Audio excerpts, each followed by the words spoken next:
since you began that whole idea of developing that idea of living education and theory research, how has it changed? How has it changed between when you began right up until now, 2021? There's been dramatic changes that when I first put the ideas forward, one was in a 1985 paper. It was an analysis of an individual's educational development, and it was published in a book by Shipman. And then in 1989, I was president of the British Education Research Association, and my paper was published in the Cambridge Journal of Education about living educational theories.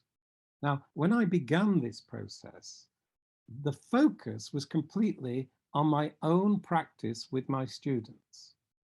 So I wanted a valid explanation of my educational influence in the learning of my students.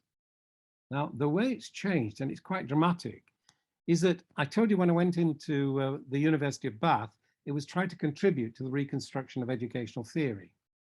Now, the way I tried to do this gradually, and it took about 20 years to begin to get sufficient numbers of doctorates of practitioner researchers, given that academic credibility for their explanations of their educational influence in their own learning. And it was at that point that I thought, right, I've now demonstrated the validity of my claim that individual practitioners can create their own valid explanations of educational influence. Now, what has happened is that I've now, if you like, started to focus, and I haven't left that focus because I'm still supervising doctoral students, but it has actually grown now into a global movement. And it's linked to what we call values of human flourishing. So if you look at the issues which are focused in terms of the crises that we're facing, you could just take the climate change in Glasgow, where that COP26 has been trying to look at what do we do now to prevent the species being under threat? What do we do about global poverty? You know, that Gordon Brown has put forward 7 world crises that we've got to do something about.